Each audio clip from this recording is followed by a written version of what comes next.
Benvenuti al secondo episodio della storia di Usain Bolt. Prima di iniziare è doveroso far partire la sigla, quindi ci rivediamo tra poco.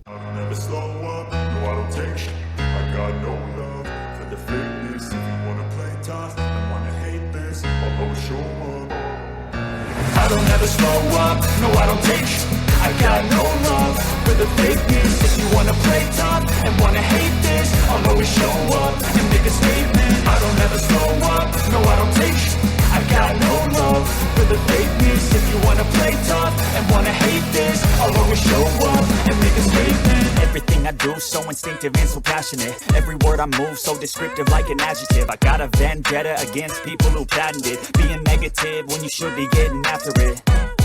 I got facts over tracks, this and that. Spitting slow, spitting fast. I could roast, I could gas. Think I'm okay at last, but I don't know if that can erase all the past and the pettiness. Io sono Alessandro e oggi vediamo la seconda parte di probabilmente 3 della storia dell'atleta più veloce di sempre, ovvero Usain Bolt. Nella prima parte abbiamo parlato del contesto in cui è nato, sia a livello sportivo sia della sua famiglia e anche i primi anni della sua carriera, arrivando così a parlare fino al 2001, anno in cui ha partecipato sia ai mondiali under 18 sia ai Carifta Games.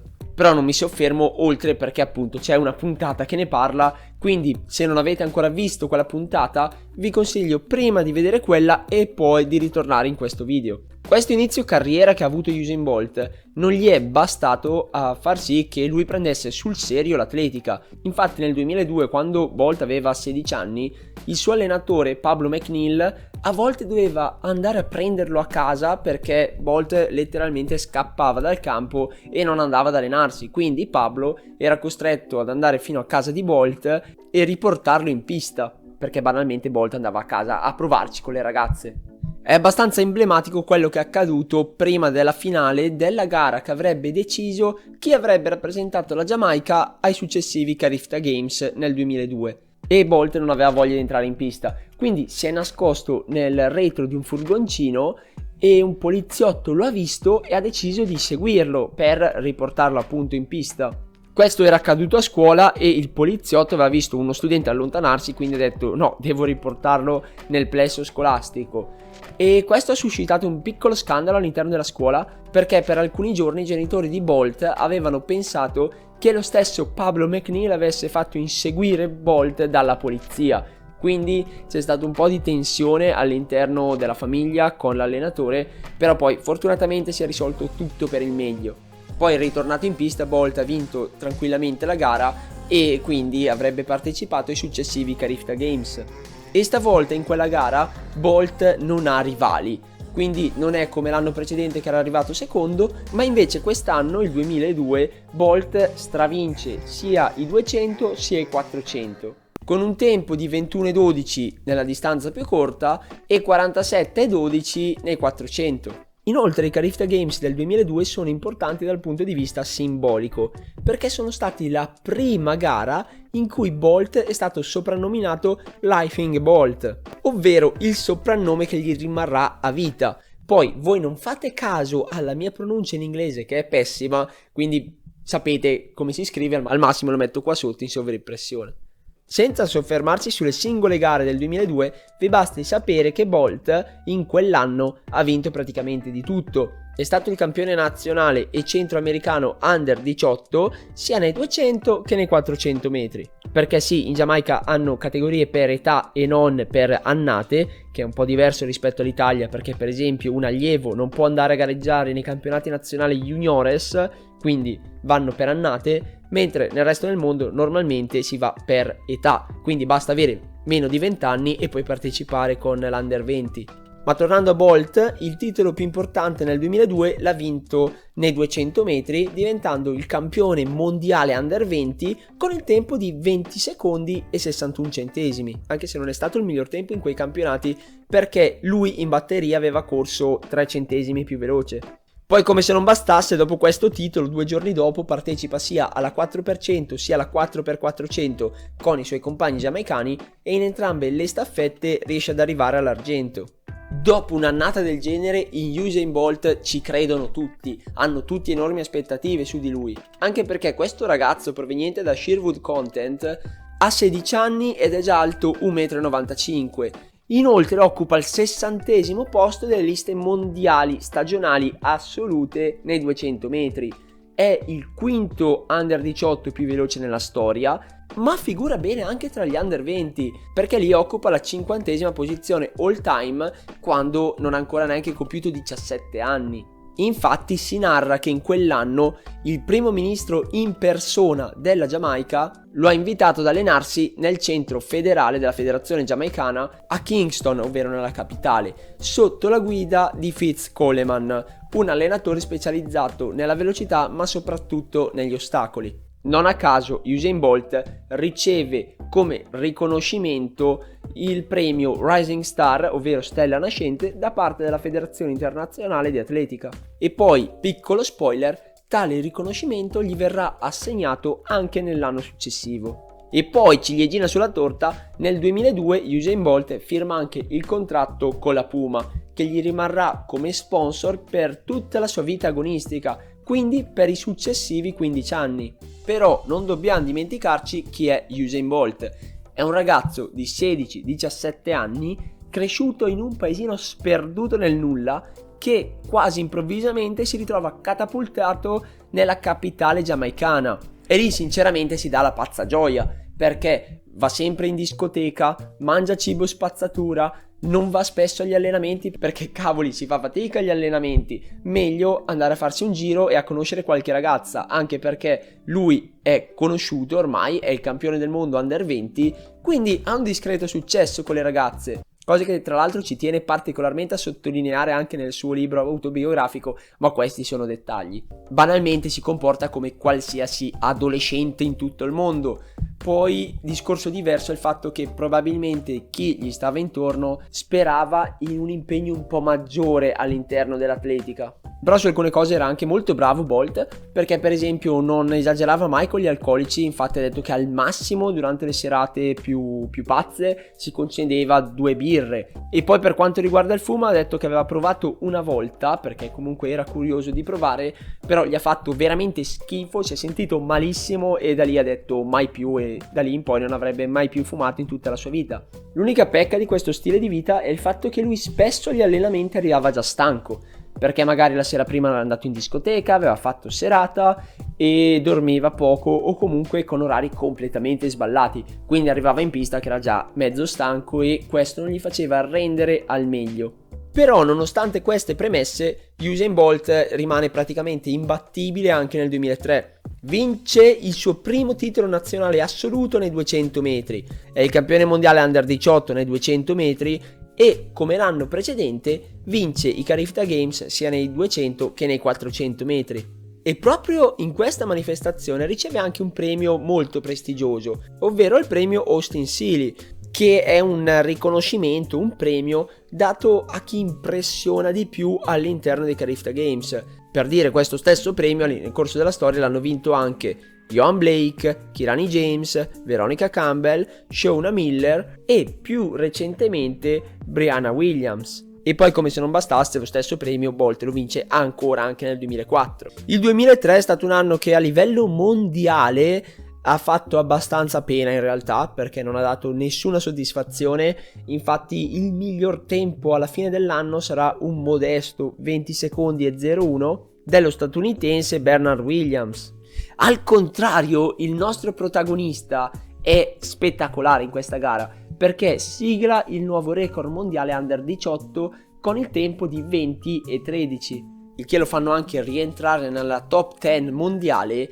E infatti lui in quell'anno voleva andare ai campionati mondiali assoluti a Parigi, quando non aveva ancora compiuto neanche 17 anni, e teoricamente sarebbe andato anche molto bene. Il problema è che in quell'estate del 2003 lui ha avuto una congiuntivite e questo non gli ha permesso di partecipare alle gare.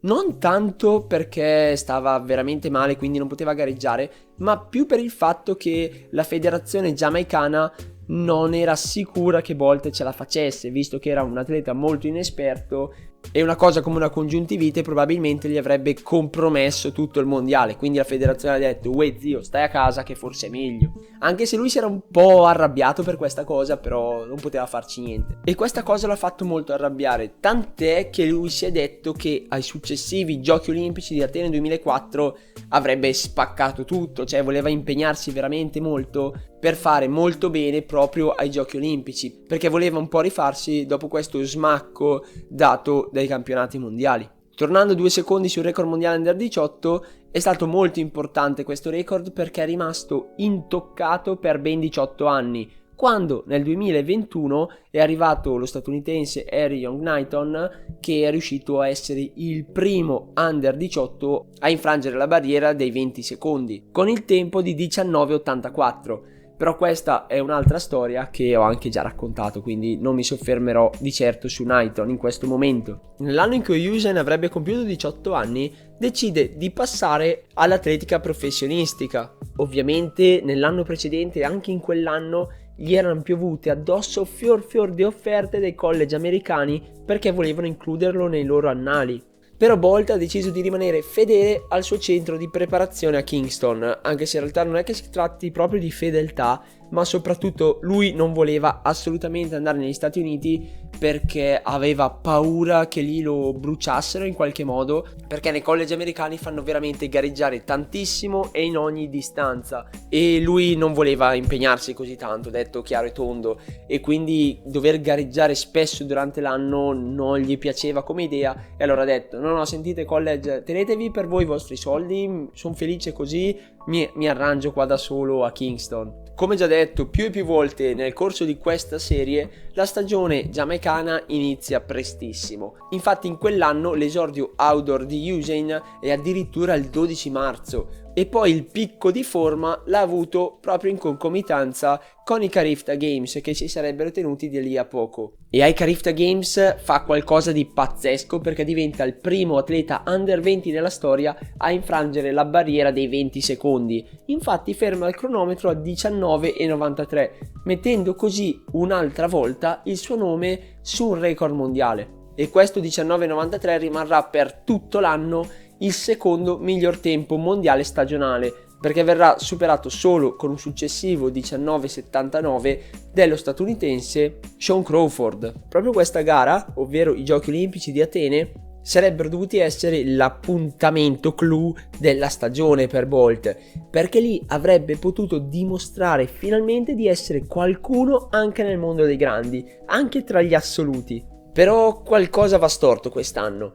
Usain comincia ad infortunarsi, gli capita un infortunio, guarisce e si infortuna nuovamente, spesso agli ischiocrurali, ovvero i muscoli posteriori della coscia per intenderci, e purtroppo chi pratica o ha praticato velocità o anche i salti sa bene che sono muscoli abbastanza infami perché è facile avere infortuni in quella zona lì. Sta di fatto che Usain, per via di questi continui infortuni, deve rinunciare anche a difendere il suo titolo mondiale nei 200 metri, infatti ai campionati mondiali under 20 non vi partecipa. E tra l'altro in quella gara ha vinto il nostro italiano Andrew Howe, che a Bolt stava abbastanza antipatico, e per abbastanza intendo che lo sopportava veramente poco, non tanto per una questione personale, ma perché era convinto che sarebbe dovuto esserci lui al suo posto a festeggiare e non il nostro Andrew. Però Usain riesce a partecipare ai Giochi Olimpici di Atene, ma non sta ancora bene, ha ancora problemi agli arti inferiori e quindi i suoi primi Giochi Olimpici terminano subito in batteria. Infatti nei 200 metri termina con un 21,05, tempo che per lui era già diventato lento a quell'epoca. A quel punto è chiaro che qualcosa non funziona all'interno della preparazione di Bolt, non è possibile che si infortuni ogni singola volta.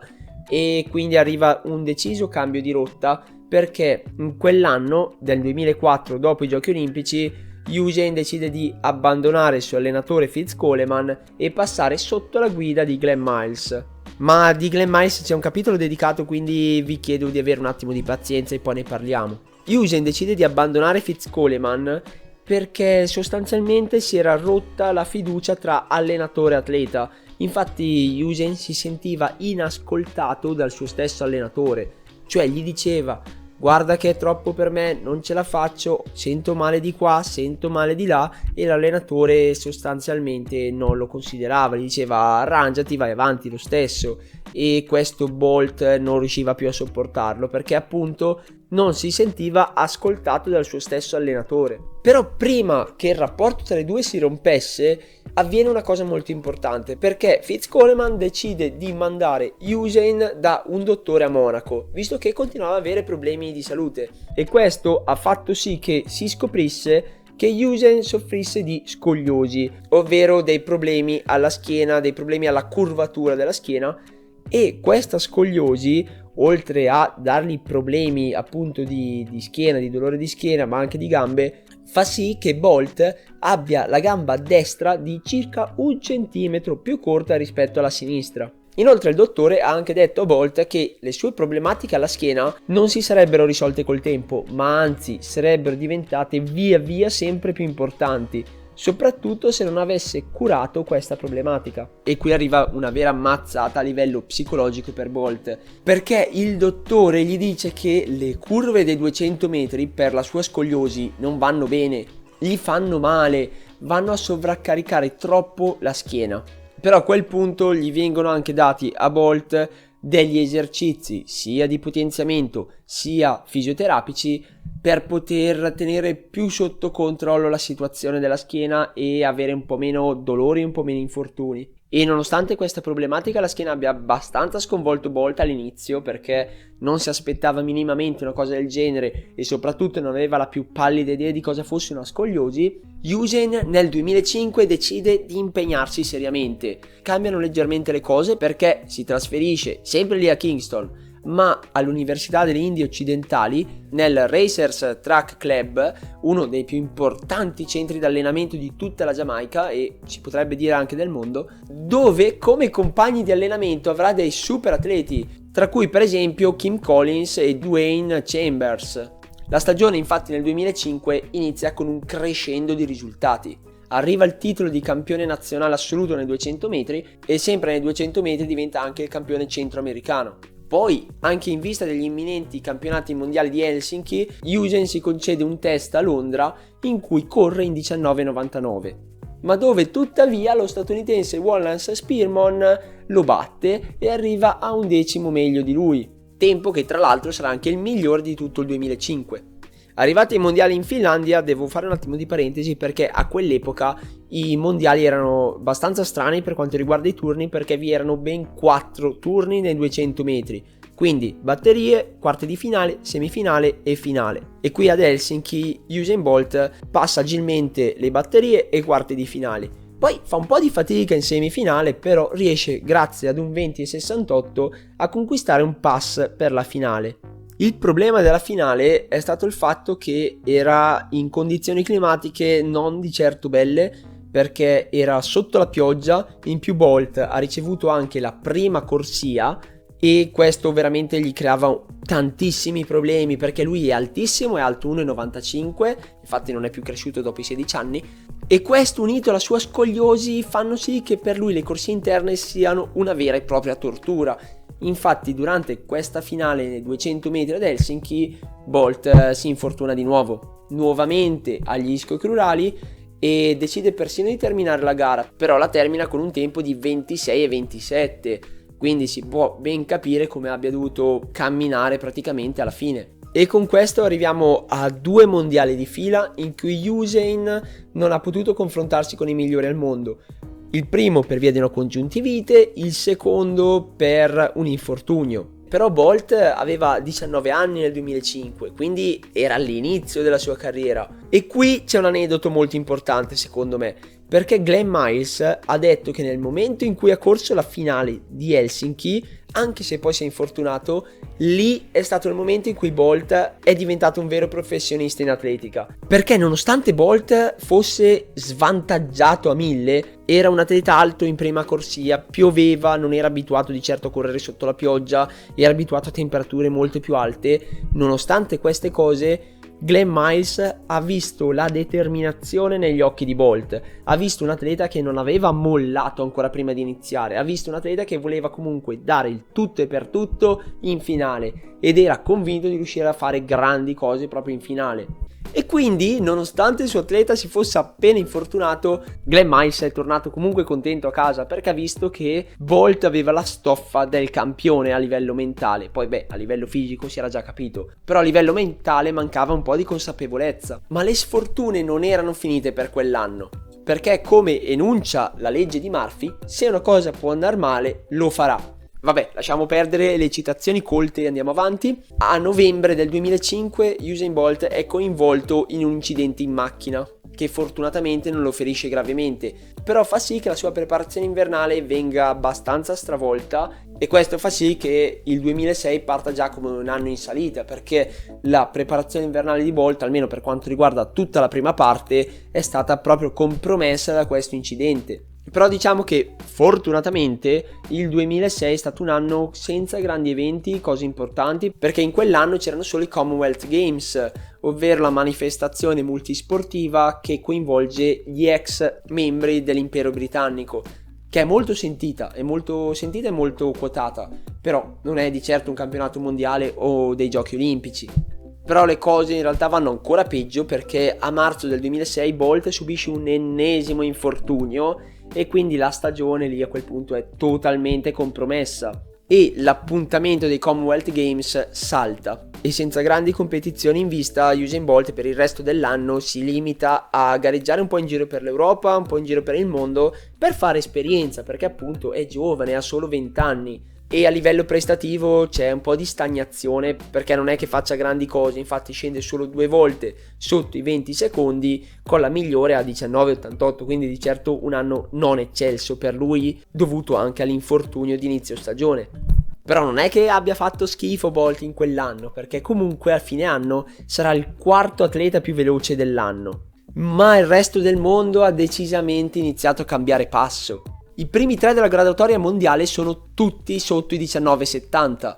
Abbiamo Xavier Carter con 19,63, Wallace Spearmon con 19,65 e Tyson Gay con 19,68. Però in quegli anni di cose interessanti sono accadute anche nei 100 metri, perché il mondo ha iniziato ad andare un po' più veloce. Il connazionale di Usain, ovvero Asafa Powell, più grande di lui di 4 anni, nel 2005 ha siglato il nuovo record mondiale con 9,77, superando così il 9,79 di Maurice Green.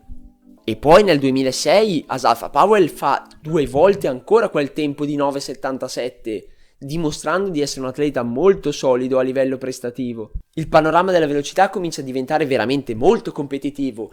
Il personale di Bolt nei 200 metri comincia a non essere più una garanzia di arrivare a podio nelle competizioni internazionali.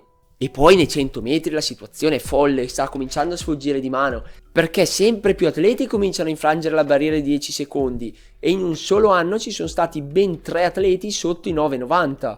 Poi ovviamente tutti sappiamo com'è andata e che Bolt ha siglato i record mondiali, ma nel 2006 la situazione di Usain, dati gli infortuni, dati il fatto che il resto del mondo stava veramente accelerando, non era affatto delle più rosee. Non si poteva assolutamente pensare a grandi cose per lui. E qui possiamo aprire il discorso Glenn Miles. Per avere una visione completa di Usain non possiamo assolutamente escludere l'allenatore che lo ha reso una vera e propria leggenda. Quando Glenn Miles ha cominciato ad allenare Usain Bolt alla fine del 2004, all'inizio del 2005, lui aveva 56 anni ed era già considerato un grandissimo coach di atletica. Non a caso è stato l'head coach della nazionale giamaicana dal 1987 fino al 2009. Quindi per ben 22 anni è stato il capo allenatore della Giamaica e nella sua carriera diciamo che ha collezionato enormi talenti, tra cui Johan Blake, Kim Collins, Dwayne Chambers, però dopo che era ritornato dalla squalifica per doping, non prima, e anche più recentemente Jarnell Hughes. E quando Usain Bolt è passato sotto la guida tecnica di Glenn Miles, quest'ultimo era convintissimo di una cosa: Usain Bolt doveva fare i 400 metri, era perfetto per i 400. Quando è arrivato Bolt nel 2005, Glenn ha pensato, bene, nel giro di 2-3 anni tu farai i 400 metri praticamente solo quelli, perché hai delle leve lunghe e sostanzialmente fai schifo a partire con i blocchi, perché sei troppo alto. Per carità, non che fosse scarso a partire dai blocchi veramente, però in confronto ai migliori al mondo, in quel momento sì, faceva schifo. Quindi meglio virare sui 400 metri dove la partenza e l'esplosività sono di certo meno penalizzanti rispetto a un 100 metri. Però tutto questo ragionamento di Glenn Miles cozzava con due cose molto importanti. Il primo era indubbiamente il carattere di Bolt, perché a lui faceva abbastanza ribrezzo fare fatica, cioè lui non voleva fare fatica, lui non voleva allenarsi seriamente almeno all'inizio, anche perché allenarsi per i 400 significa correre distanze superiori ai 400, cosa che Bolt non voleva assolutamente fare. Lui non voleva impegnarsi così tanto in una cosa così faticosa come la preparazione dei 400 metri. E quindi piuttosto che gareggiare nei 400, Usain preferiva gareggiare nei 200 metri, la sua distanza preferita. E anzi, lui voleva anche provare qualche 100 metri. Era curioso di vedere come se la sarebbe cavata nella distanza più corta. E questo lato psicologico andò anche a sommarsi a una componente fisica, ovvero i continui e costanti infortuni che Bolt ha avuto tra il 2004 e il 2006. Che è stato quindi un triennio veramente molto difficile per lui. E quindi questo ha fatto sì che non si riuscisse a programmare in maniera efficace una preparazione sui 400 metri. Poi per quanto riguarda il rapporto umano tra Glenn Miles e Usain Bolt è stato idilliaco a dir poco. Tant'è che Usain a una certa arriva anche a considerare Glenn Miles quasi come una sorta di secondo padre. E infatti questo allenatore è riuscito a far cambiare mentalità a Bolt nel giro di un paio di anni e rendere più professionale la sua vita dal punto di vista atletico, cosa che tra l'altro a una certa è diventata necessità, perché volevano confrontarsi con i più forti al mondo e non bastava più il solo talento di Bolt per poterli sfidare.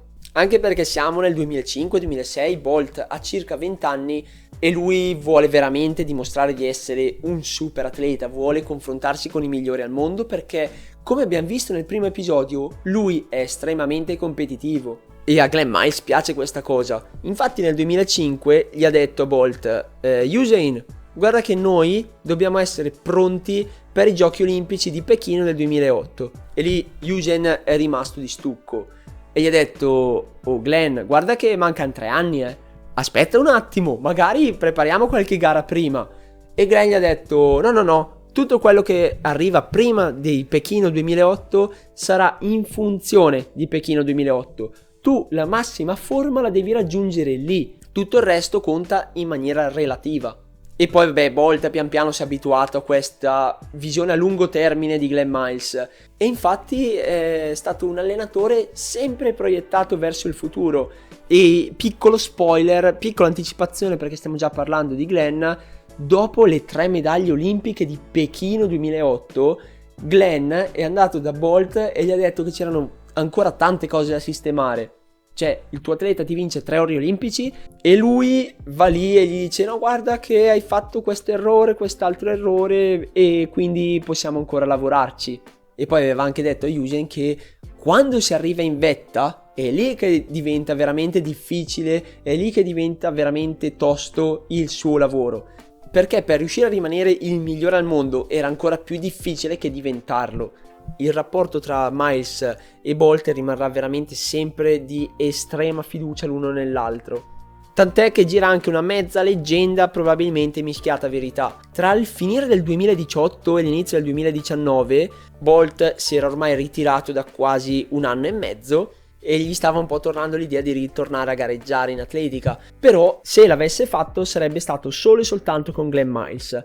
Allora è andato da Glenn e gli ha chiesto: Glenn, senti, non è che magari un mio ritorno è possibile, cosa dici, mi alleneresti? E Glenn gli ha detto: uè ciccio, guarda che ti sei ritirato, ormai devi prendere atto delle tue stesse decisioni e devi prenderti la responsabilità delle tue decisioni, quindi se vuoi tornare io non ti allenerò di certo.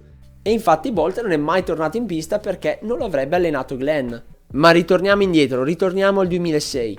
Abbiamo un Bolt continuamente infortunato, abbiamo una prospettiva di giochi olimpici del 2008 e sul finire del 2006 Glenn Miles deve velocizzare un po' questa prima parte di 200 metri di Usain. Inoltre Usain continua un po' a scassare le balle, a dire voglio provare i 100 e quindi Glenn dice va bene, l'anno prossimo facciamo un 100. Però ho parlato troppo per questo video, quindi chiudo qua il secondo episodio della storia di Usain Bolt. Nel prossimo episodio vedremo finalmente Bolt scendere in pista sui 100 metri e tutto quello che ne è conseguito. Quindi credo che ormai minimo saranno 4 episodi di questa serie. Vi ringrazio di essere stati con me fino ad adesso. Vi ricordo di iscrivervi al canale nel caso non l'aveste ancora fatto. E non mi resta che augurarvi buon divertimento agli allenamenti, buona fortuna alle gare e mi raccomando rimanete sintonizzati perché il terzo episodio uscirà della storia di Usain Bolt. Quindi ciao ciao!